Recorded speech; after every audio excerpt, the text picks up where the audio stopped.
This is a fucking podcast. Kiss my ass.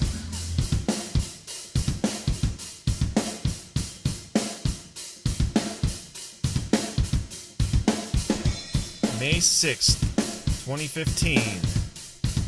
This is Dave on behalf of my bandmates Seth and Joe coming at you with Biffcast episode 49. Thanks for tuning in.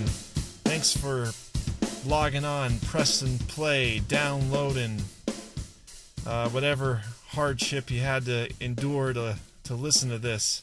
Just the time, which is the most valuable thing, right?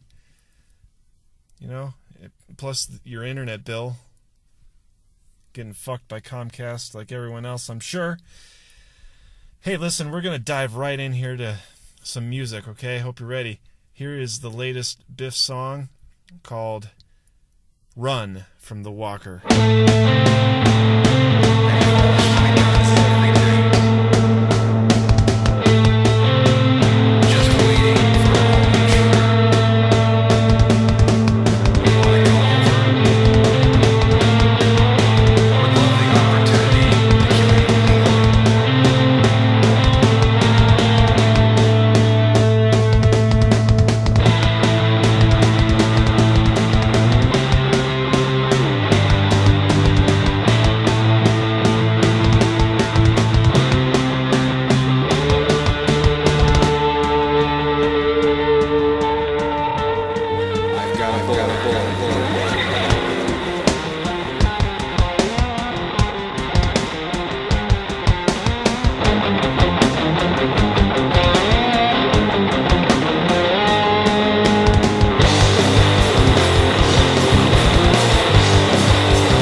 Cool. I hope you like that one. I sure do. Run from the Walker, featuring a spoken word performance from Joe Dandran himself. This current album we're working on is called Post Biff. As I've mentioned in the last few episodes, it is a post-rock album. If you don't know what post-rock is, I'm not going to explain it again, but you can look it up on Wikipedia. You know how that works, right? check it out. They will explain it much better than I can. And you know what? People shit talk on Wiki about, saying that it's inaccurate and you can't trust it. I think you can trust it for the most part. I think it deserves more credit than we give it. Maybe I'm wrong. Anyway, so I don't know. Joe's into guns, and I'm getting a lot of different people to do little spoken word parts on these songs. There's not really a whole lot of vocals as far as like singing goes, but there is like little weird poems, people talking, whatever, and we'll get more into that in just a second. But I do have the recording of that session where we were capturing Joe's spoken word performance, and Seth was there. It was kind of funny, so we'll call this the Word with Biff segment for this episode, and here is Joe recording the Run from the Walker. What kind of tone? You want more Vince? Do you want I always want plenty of Vince. Do you want more like more Full Metal Jacket? Yeah. I live in a world of shit. Yeah, that's good. I polish my guns every night is the line. Yeah. Verbatim? Yeah. I polish my guns every night. That was awesome. Do it one more time. I polish my guns every night. Just waiting for a home intruder. Just waiting for a home intruder. Just waiting for a home intruder. You want to come over? Sounds like you want some candy? You want to come over? I would love the chance to kill you legally. Oh, that wouldn't sound right. I was trying to think of... I guess no. The opportunity? Yeah. I would love the opportunity to kill you legally.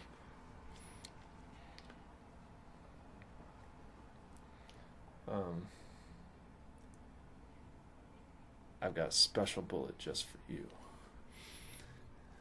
I've got a bullet with your name on it.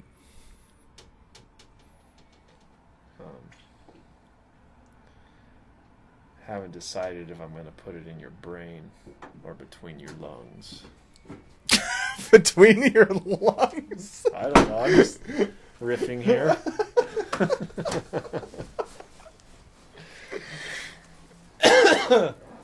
Let's see.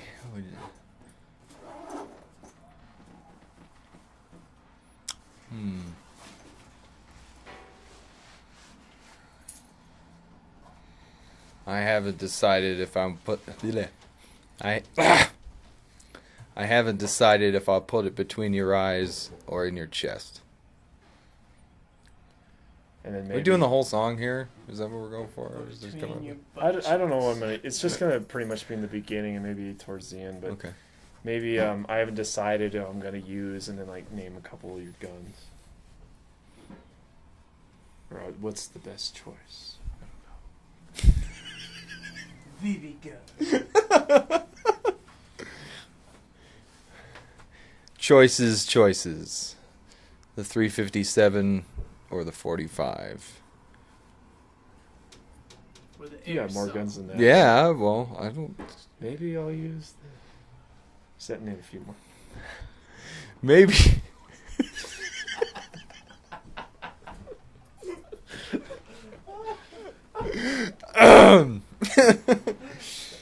Maybe the M1 or just the Mauser. The AR-15 stands a chance too. Either way, you're gonna be fucking dead. Is that what you want? Sounds kind of cheesy to me. I doubt anyone's gonna miss you. I don't know. I might not use any of this. Just either way, the worms will have their day. I don't know. You should put this on a podcast, though. I would listen to it. Done. Right between the lungs. Okay. Funny stuff. So, we're going to take a sharp right turn here, and I'm going to talk a little bit about the late President Ronald Reagan. Bear with me here, people. It'll all make sense in a second. He developed, quote-unquote, Reaganomics, supply-side economic policies, as a means of controlling inflation and spurring economic growth through tax cuts. He reduced business regulation and reduced growth in government spending, which is weird because I've also heard that he increased our debt more than any other president in history. Anyway, he lowered federal tax income rate significantly by signing the Bipartisan Economic Tax Recovery Act of 1981, escalated the War on Drugs campaign, and specifically a mandatory minimum penalty for drug offenders, which many would argue was a very negative thing he did. Increased spending on national defense and diplomacy, ushered in the close to the Cold War, probably the best thing he did. Reauthorized voting rights, the Voting Right Act of 1965 for another 25 years, signed Civil Liberties Act of 1988, which compensated victims of the Japanese-American internment during World War II. Very good. Fired 11,345 airstriking traffic controllers who were illegally on strike in 1981. Appointed Sandra Day O'Connor as the first female Supreme Court Justice. And that was just his domestic accomplishments. I'm not going to even continue here because you're probably like, why the fuck are you talking about Ronald Reagan? And why this is boring. Come on, Dave. All right, sorry. I am a bit of a presidential history buff, and I recently learned that presidential inaugural speeches are public domain. And since we're doing this post-Biff album, I decided to put a presidential speech, overlay it on a song. So I ended up using Mr. Reagan's 1981 inaugural address. And that song is entitled More Than in Any Other Place on Earth. And here it is.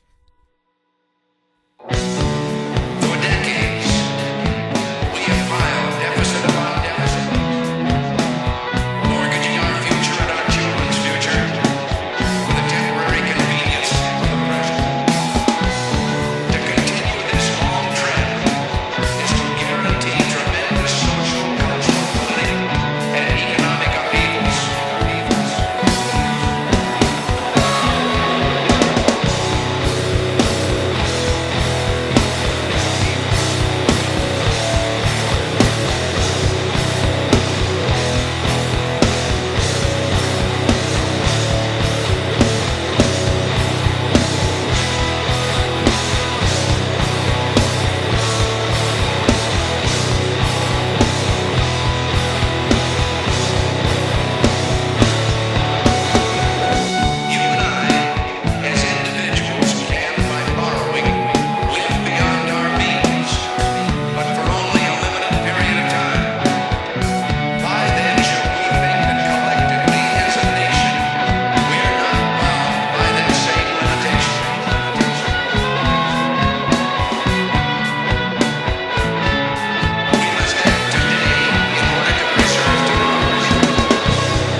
hope you liked that, everyone. I think what struck me about it was just a lot of things that he's talking about are still very relevant today, 33 years later.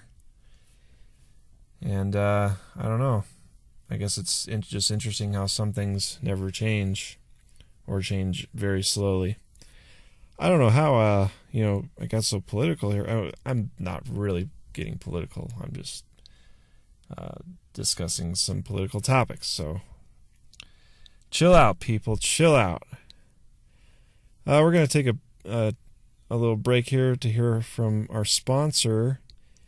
Just a quick reminder that no one sponsors the Biff podcast monetarily. I just like to bring up some products that I come across that I want to share because they're good products.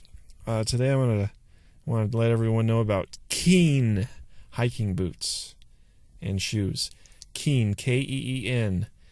Picked my pair up a few years ago now at the Army Surplus store, and they are still in great shape. These are the best shoes I've ever owned. The most just high quality, like well made. And I go through shoes like you wouldn't believe. I'm really hard on shoes. I have fucked up feet. I had flat feet for most of my life, and then I got custom made insoles, and it fixed one of my feet, but not the other one. And I wear out shoes weird, and sometimes lately my back hurts when I walk too long, and it's just a mess. But Keen hiking boots, check them out. They're really amazing shoes, like just the future of shoes, I think. Anyway, so other Biff news. We recently filmed some 5 minutes with Biff. Sorry, episodes. I can't fucking talk. Good thing I'm doing a podcast right now. So these new episodes, one is already online. It's called Seth's Accent. Seth's Accent. Can't even say your name, buddy. This is getting bad. So Seth does this hilarious little Australian accent, and I wanted to put it in an episode, so I just asked him to just kind of riff for 5 minutes and while Joe and I were acting like we were getting ready for practice. And then at the end of it, I just tell him to shut the fuck up, and he starts trying to fight me. So that's not a real story-heavy episode, but it's still pretty entertaining nonetheless. Check it out if you haven't yet. And we're working on a 2-part episode featuring my son, my 9-month-old son. It's going to be called Baby Biff, and it's basically your classic tale where a baby gets dropped on your doorstep, and the guys are trying to help me figure out who the mother could be, and if he maybe is really mine, as the note claimed. And just if you like cute babies, which everyone does, it's a fun episode. It'll be out sometime in the next few weeks. Excuse me. And we're just going to keep rolling out these 5 minutes with Biff episodes. They're a lot of fun to make, and we got a lot of ideas in the works, so hope everyone's enjoying those. And if you are, please share them. Certainly want to expand our audience, and I think that they're hopefully, I like to think that they're quality enough, the production value is good enough that even if you didn't know who we were, that you'd still find them entertaining. For 5 minutes, it's worth a five minutes, right? Yeah. I got to give some props to my biggest inspiration now. If anyone out there watches Louis C.K.'s show, I'm certainly a big fan, and I'm heavily influenced by him, and I just really appreciate his originality, and he's just not afraid to just do whatever. And I'm taking a page out of his book on some of these recent Biff episodes. He also is just doing some great camera work. If you've ever heard of a oneer, that's like where they just film a scene and they never cut the camera, they never cut to a different frame. saves a lot of time on editing, but you definitely got to plan out and have your actors well rehearsed. So we're going to be trying some more of that kind of stuff. Just to name one thing, I guess. Recently went to Chicago for a few days. Great city, I loved it. I didn't realize it was so damn big. It's like the third biggest city in U.S. city. It felt friendlier than New York, I will say that. And just not quite as daunting, even though in a lot of ways it has some similar feel. Did an architectural boat tour. That was cool. Never really paid that much attention to buildings before, but learned a lot. And it's amazing how old some of them are and how much like craftsmanship and care went into just their design. There was a lot mentioned about Art Deco, which I could not even begin to explain to you, but it made me think of the whole Batman the Animated Series. They did a lot of Art Deco and just has a cool feel. In fact, from what I hear, Gotham City is Chicago is always the inspiration for Gotham City. And a lot of the Batman Begins, Dark Knight, Christopher Nolan trilogy was filmed in Chicago, and I thought I recognized some spots, especially on near the subway. But anyway, in our hotel, the snack bar, like the little mini bar, is now on a sensor. So if you so much as touch that Snickers bar, you're getting charged for it, my friends. You can't even touch it. They know if you even pick it up, and you're automatically charged. Can you imagine if you had like if you were traveling with a 5-year-old and they're going to be grabbing everything on there? Those bastards, like, they just screw you every chance they get, I guess is all I'm trying to say. So technology is giving people new ways to screw you every day. I had some good food out there, of course. We got some hot dogs, but I just can't do the Chicago dog. I wanted to so bad, but raw tomatoes is just, it's a texture thing for me, and I'm not a huge relish. Everything else is good, but I couldn't do that. But the deep dish pizza was great. I don't even really like deep dish pizza, but Chicago's got it figured out as far as that goes. Well, I hope you're all having a good week. Are y'all biffing?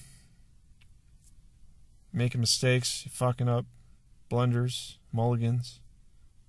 Oops, oh shits? Because that's what Biff is all about. I think at some point we all have to make a decision if we believe. And do you believe that you live in a universe that is on purpose or by accident? And I think there's good arguments for both camps. It's certainly, things seem random. They appear to happen by chance. There's most definitely plenty of chaos. And people understandably want to reject the idea of like a God or whatever would allow such atrocities to go on as they do. But then again, there's a whole lot of there's that whole law of physics thing, which seems to be pretty damn on purpose to me, perhaps by design, quote unquote. I don't know. We don't know. We can't prove it one way or the other. But I think it's a mistake when people only strictly believe in what their senses and perceptions tell them, because I just think that there has to be so much more going on here than what meets the eye. Because, the Earth has always been enveloped in radio waves, right? Just as an example. but humans exist for thousands and thousands of years completely unaware of them because we didn't have the technology to perceive them, but they were still there. And I think that there just has to be so many more things just like that all around us, all along, that we have no idea about. And I think that the world could be a better place if we could all just relax and say, I don't know, maybe. That would be neat. That would be cool. Hope so. But no, we want to be sure. We have to be sure. But we can't. But that doesn't stop us from acting as if we are. As if we have all the answers. But I think we can all, to some extent, agree that everything is energy. Although I don't think that many people really ever think about it. But everything in the universe, as science has told us, is energy at various states of existence, various vibrations, frequencies. And as I understand it, energy never dies, it just changes form. It's dispersed or collected or transformed from one periodic composition to another. So the question I then ask is, if that's true for the physical universe, which we are all a part of, then why not our consciousness too? Perhaps thought or consciousness is just a form of energy too. Like certain frequencies of thought. Like negative thought, for example, can result in a certain manifested energies. Like think of the power a really angry person can exhibit. Maybe the brain is just a type of transmitting device. Maybe the brain cannot function as it does without a certain energy, unperceivable as it may be, interacting with it. Perhaps that energy is our consciousness or our proverbial, quote, soul or spirit. I don't know, I think dying must be a lot like dreaming. I think our consciousness, which is some kind of energy in a very fast-moving state, does live on. But we know dying, obviously, would be an act of leaving the body behind, so you're not going to have eyes or ears or physical senses left. Just thought, just energy, or just a consciousness. I mean, we probably lose our language too, and our culture, our sense of self. Or maybe we just feel. Maybe it's not thought, maybe it's just like feeling, emotion. I don't know, dying just must be a completely new experience of reality, and the only thing I can imagine is it must feel like a vivid dream. Because the only experience I can relate, that's the only experience I can relate it to. Of perceiving a reality without my physical senses, but some would argue that I'm still using my brain when I dream, which would be gone too at the time of my death. So I guess I believe that dreaming involves more than just the brain.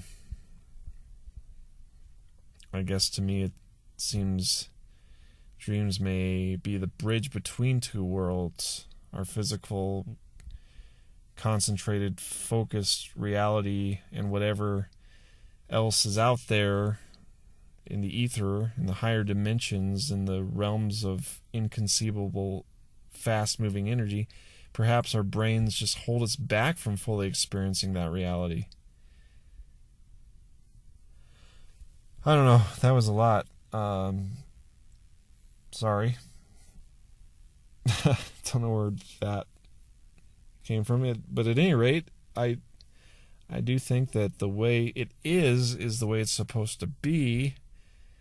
We must not be meant to know. It must be all part of the plan for us to forget the truth of ultimate reality or experience the mystery of it all so that we can experience remembering it one day. Or maybe we just have never experienced it, as some people believe, if our birth was really the beginning of us. I don't really think that's the case, but anyway,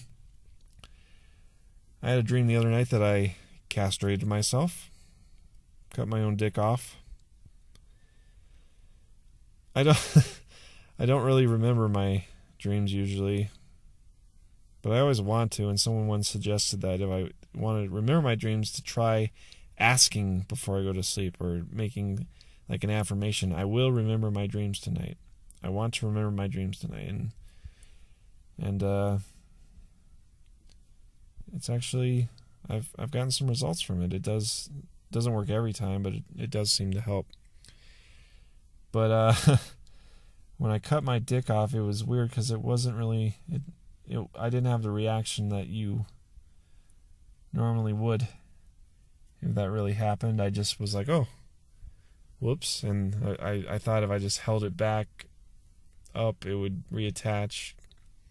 And then it wasn't working, and that kind of started freaking me out.